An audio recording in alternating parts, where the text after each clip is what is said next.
Again, thanks Tracy, and thanks to the Curtis Lions for being here as an audience. I appreciate your support throughout the year and working towards this event. So I appreciate you all taking time out of your beautiful spring morning to be here to listen to one of these speeches.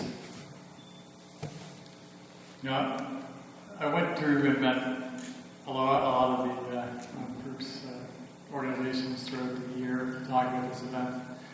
But I must say one of the most enjoyable ones is when I got to come and have dinner at one of your meetings, and everyone was just so friendly and welcoming, and I appreciate that. So thanks again for that experience. Thank you. Well, someone once said, "The river cuts through the rock not because of its power, but because of its persistence." And in keeping with the theme of facing one's fears and facing one's challenges, I learned a lot about persistence. I realized that persistence is probably one of the most important traits or factors that you really need to take on a challenge or facing any type of fear. So the message really for this speech is to persist with purpose. That's what I've learned. And hopefully there's some lessons you can take away from what I learned and apply to your personal lives and your community as well. Now, persistence is a trait that I applied to many of my experiences throughout my life, not only this event. I've often been called stubborn, but I prefer persistence, or persistent with purpose. You know, when one story comes to mind is that when I always hear the story from my mom, and when I was born, the doctor came to my mom and said, "You see this knot? The cord was wrapped around your son's neck. He's a very lucky little boy."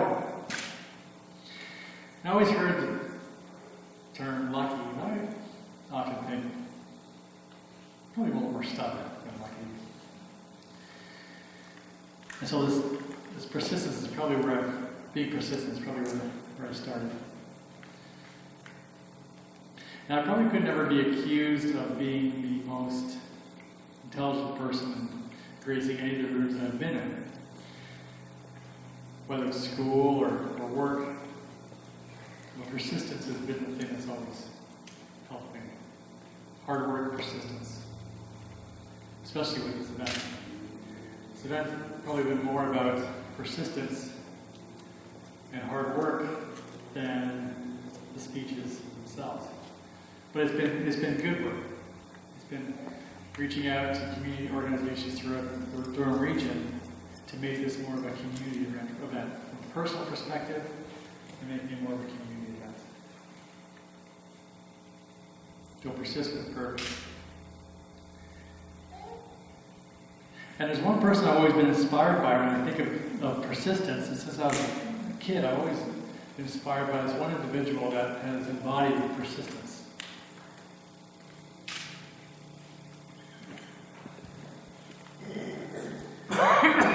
I'm sure many people have heard the story before, and it's that of Helen Keller.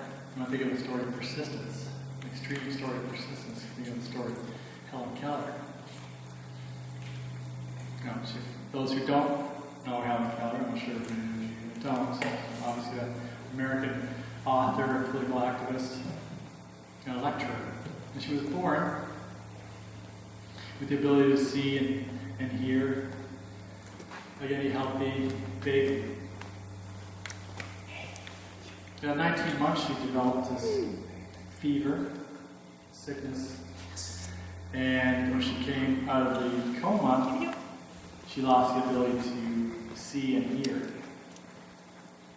And as a result, over time, she lost the ability to speak as well. Now imagine the fear, let alone as an adult, as a child, not having the ability to see anything. And that story has always resonated with me because you just think of a child with any type of challenge you may have, and she's an example of an extreme challenge of that. And she said, over the next 7 years of her life, she was determined to be the worst kid she could possibly be. She was determined or stubborn to be the worst kid she could possibly be to her parents. Parents, all they could do, they didn't know what to do. This was, in the late 1800s. All they could do was show her love. And she was determined to be the worst child in her own recollection. Until she met Anne Sullivan, who was a specialist in communications with children, that allowed her to channel that stubbornness, that persistence, towards improving or learning how to communicate. And she channeled that persistence, that stubbornness, and became the first deaf-blind person to get a Bachelor of Arts degree in the United States. Now that's an extreme example of persistence. When I think of undertaking this event and battling a cold, well-timed cold just before the event, I think of, I was reminded by my wife, that there are people that are struggling with much more difficult things than a cold and having to speak in front of people. And that's true persistence. Now I'm talking about the Curtis Lyons. Despite challenges that everyone has, whether it's in a group, whether it's in our own lives, you persist. Despite the long hours, we're hearing about the long hours and helping others, you persist. Your hearts are fixed on making a difference in the community. You persist regardless.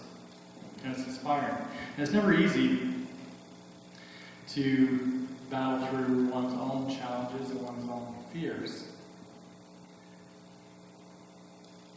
Yet you persist with a purpose. That's what I took away from meeting with you earlier this year. Persist with a purpose. And a lot of these speeches really want to tailor to each of the groups that I am speaking to. And I always take elements away from what I met you earlier this year. And that's one thing that I did take away was that despite I've heard many of the personal stories that people shared and personal challenges that everyone has, and yet you're here together, working together to make a difference in the community. And so that's the one I did take away was persistence. And with all these speeches, I share a story of hope from the Canadian Cancer Society that kind of relate to what I'm talking about in this particular speech. And I want to tell you the story of a woman named Pat, who at 50, through a routine mammogram, found a small lump.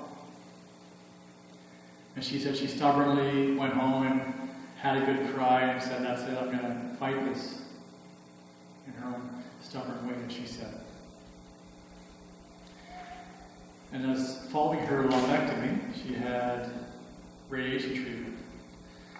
And she persisted by going to work during the day, driving an hour to get radiation treatment, coming back an hour, going to work the next day. And continuing to do this and persisting regardless, because in her words, she was so stubborn to beat cancer because she had lots of life to live. She said, stubborn, I say persistent with a purpose. She says cancer made her aware of her mortality and what was really important in life. The river cuts through the rock not because of its power, but because of its persistence.